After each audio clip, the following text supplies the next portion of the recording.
الحمدللہ رب العالمین والصلاة والسلام علی سیدنا محمد وعلی آلہ واصحابہ اجمعین۔ ناظرین، قرآن مجید کی آخری دو صورتیں سورہ فلق اور سورہ ناس بظاہر مختصر ہیں، لیکن ان کے اندر اللہ تعالیٰ نے انسان کی دنیا و آخرت کی حفاظت کا ایک عظیم پیغام سمو دیا ہے۔ ان دونوں صورتوں کو معوذتین کہا جاتا ہے، یعنی وہ دو صورتیں جن کے ذریعے اللہ تعالیٰ کی پناہ طلب کی جاتی ہے۔ آئیے آج ہم ان دونوں صورتوں کا ترجمہ، پس منظر، تفسیر، فضیلت، صحیح احادیث، مسنون اعمال اور ان کی حکمت کو تفصیل سے سمجھیں گے۔ حدیث مبارکہ کے مطابق ان دونوں صورتوں کا بنیادی پس منظر ایک خاص واقعے سے جڑا ہے۔ مدینہ منورہ میں ایک منافق، کچھ روایات کے مطابق یہودی، لبید بن عاصم نے رسول اللہ صلی اللہ علیہ وسلم پر شدید قسم کا جادو کر دیا تھا۔ اس جادو کے اثر سے آپ صلی اللہ علیہ وسلم بعض اوقات جسمانی طور پر بیمار محسوس کرتے اور ایسا لگتا جیسے کوئی کام کر چکے ہیں مگر وہ نہیں کیا ہوتا تھا۔ اللہ تعالیٰ نے حضرت جبرائیل علیہ السلام کو بھیجا، جنہوں نے آپ صلی اللہ علیہ وسلم کو بتایا کہ جادو ایک کنویں میں ایک کنگھی اور بالوں کے اندر گرہن لگا کر چھپایا گیا ہے۔ اس موقع پر اللہ تعالیٰ نے دونوں صورتیں معوذتین نازل فرمائیں۔ ان دونوں صورتوں کی کل 11 آیات ہیں اور اس جادو میں بھی 11 گرہیں لگی تھیں۔ جب رسول اللہ صلی اللہ علیہ وسلم ایک ایک آیت پڑھتے تو ایک ایک گرہ کھلتی جاتی، یہاں تک کہ آپ صلی اللہ علیہ وسلم بالکل تندرست ہو گئے۔ سورہ فلق، صبح کی سورت، یہ سورت نمبر 113 ہے۔ اس کی آیت کی تعداد 5 اور پارہ نمبر 30 میں موجود ہے۔ فلق کا مطلب ہے صبح کا پھٹنا، سپیدی، سحر یا اندھیری رات کے بعد روشنی کا ظاہر ہونا۔ تفسیر ابن کثیر کے مطابق اس سے مراد صبح بھی ہے اور وہ ذات بھی جو ہر تاریکی کو روشنی میں بدل دیتی ہے، یعنی اللہ تعالیٰ۔ اس سورت کا ترجمہ ہے، کہہ دیجئے میں صبح کے پیدا کرنے والے رب کی پناہ مانگتا ہوں ہر اس چیز کے شر سے جو اس نے پیدا کی، اور اندھیری رات کے شر سے جب وہ چھا جائے، اور گرہوں پر پھونکنے والیوں کے شر سے، اور حسد کرنے والوں کے شر سے جب وہ حسد کریں۔ سورہ فلق کی مختصر تفسیر، قل اعوذ برب الفلق، یعنی اللہ تعالیٰ اپنے نبی صلی اللہ علیہ وسلم کو حکم دیتے ہیں کہ صرف اللہ کی پناہ طلب کریں، کیونکہ حقیقی محافظ صرف وہی ہے۔ من شر ما خلق، یعنی ہر اس مخلوق کے شر سے جس میں نقصان پہنچانے کی صلاحیت ہو۔ تفسیر قرطبی میں ہے کہ اس میں انسان، جنات، درندے، زہریلے جانور اور ہر نقصان دہ چیز شامل ہے۔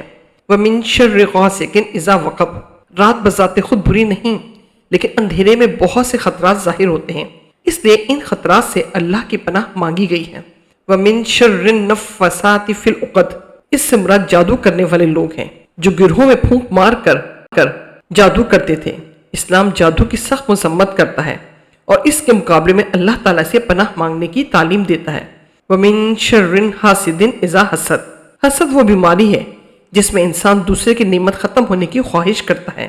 معارف قرآن میں لکھا ہے کہ حسد انسان کے دین اور دنیا دونوں کو نقصان پہنچاتا ہے، اسی لیے اللہ تعالیٰ نے اس سے خصوصی پناہ مانگنے کی تعلیم دی ہے۔ سورہ ناس، انسانوں کی صورت، قرآن کی آخری صورت ہے اور اس کی آیات کی تعداد 6 ہے۔ ترجمہ ہے، کہہ دیجئے میں لوگوں کے رب، لوگوں کے بادشاہ، لوگوں کے معبود کی پناہ مانگتا ہوں وسوسہ ڈالنے والے، پیچھے ہٹ جانے والے شیطان کے شر سے جو لوگوں کے دلوں میں وسوسے ڈالتا ہے، خواہ وہ جنات میں سے ہو یا انسانوں میں سے۔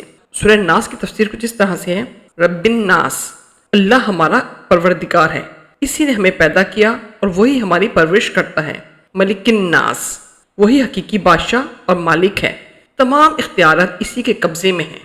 الہ الناس، صرف اللہ عبادت کے لائق ہے، اسی سے مدد مانگی جائے۔ علماء تفسیر فرماتے ہیں کہ رب، ملک اور اللہ کے 3 اوصاف اس لیے بیان کیے گئے ہیں تاکہ بندہ ہر حال میں اللہ کی طرف رجوع کرے۔ وسواس الخناس، شیطان بار بار وسوسہ ڈالتا ہے، لیکن جب بندہ اللہ کا ذکر کرتا ہے تو پیچھے ہٹ جاتا ہے۔ یہی وجہ ہے کہ ذکر الہی شیطانی وسوسوں کے خلاف سب سے مضبوط ڈھال ہے۔ صبح شام 3 مرتبہ پڑھنا۔ جامع ترمذی کی حدیث نمبر 3575 اور سنن ابی داؤد کی حدیث نمبر 5082 میں ہے کہ یہ ہر قسم کی حفاظت کا ذریعہ ہے۔ سونے سے پہلے پڑھنا۔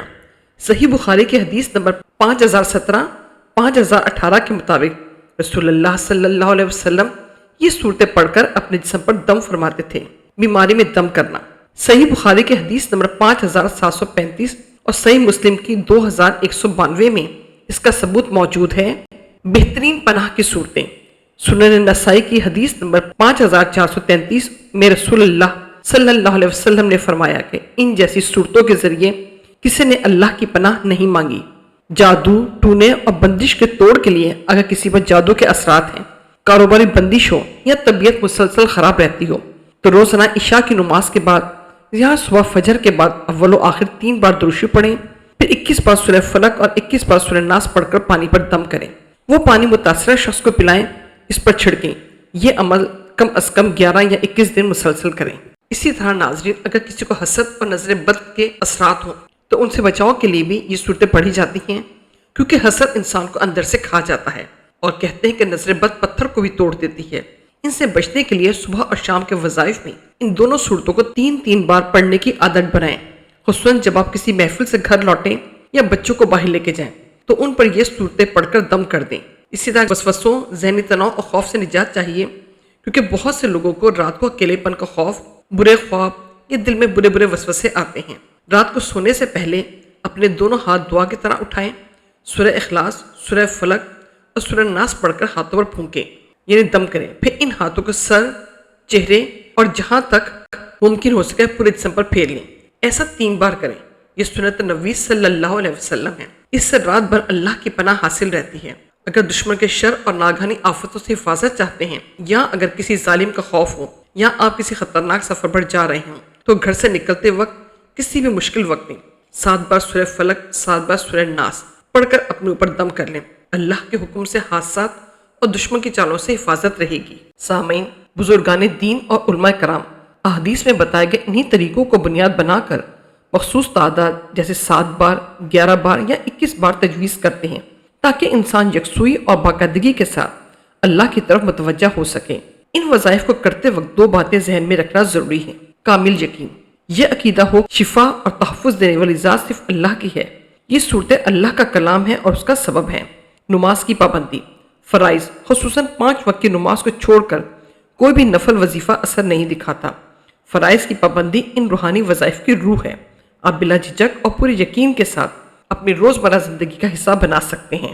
سورہ فلق ہمیں بیرونی شرور سے بچنے کا سبق دیتی ہے، جبکہ سورہ ناس اندرونی اور روحانی خطرات خصوصاً شیطانی وسوسوں سے اللہ کی پناہ مانگنا سکھاتی ہے۔ یہی وجہ ہے کہ رسول اللہ صلی اللہ علیہ وسلم نے اپنی پوری زندگی ان دونوں صورتوں کو معمول بنایا۔ اگر ہم بھی انہیں اپنی روزمرہ زندگی کا حصہ بنا لیں تو انشاءاللہ اللہ تعالیٰ اپنی رحمت اور حفاظت سے ہمیں نوازے گا۔ اللہ تعالیٰ میں قرآن کو سمجھنے، اس پر عمل کرنے اور دوسروں تک اس کا صحیح پیغام پہنچانے کی توفیق عطا فرمائے۔ آمین یا رب العالمین۔ اگر آپ کو یہ ویڈیو پسند آئے تو اسے ضرور شیئر کریں تاکہ زیادہ سے زیادہ لوگ ان عظیم صورتوں کی فضیلت سے واقف ہو سکیں۔ والسلام علیکم ورحمۃ اللہ وبرکاتہ۔ ناظرین، یہ بات ہم بارہا آپ کو بتا چکے ہیں، بہت سارے وظائف جو ہیں احادیث سے ثابت نہیں ہیں، مگر مختلف بزرگان دین اور علماء کرام نے اپنے مجربات کے ذریعے ان کی تعداد بتائی ہے، تو ہم آپ کو انہی بزرگان دین کے مجربات بتاتے ہیں۔ اور یہ حقیقت ہے کہ کوئی بھی وظیفہ جو ہے وہ اس وقت تک کامیاب نہیں ہوتا جب تک اس کے ساتھ یقین کامل اور فرائض کی پابندی شامل نہ ہو۔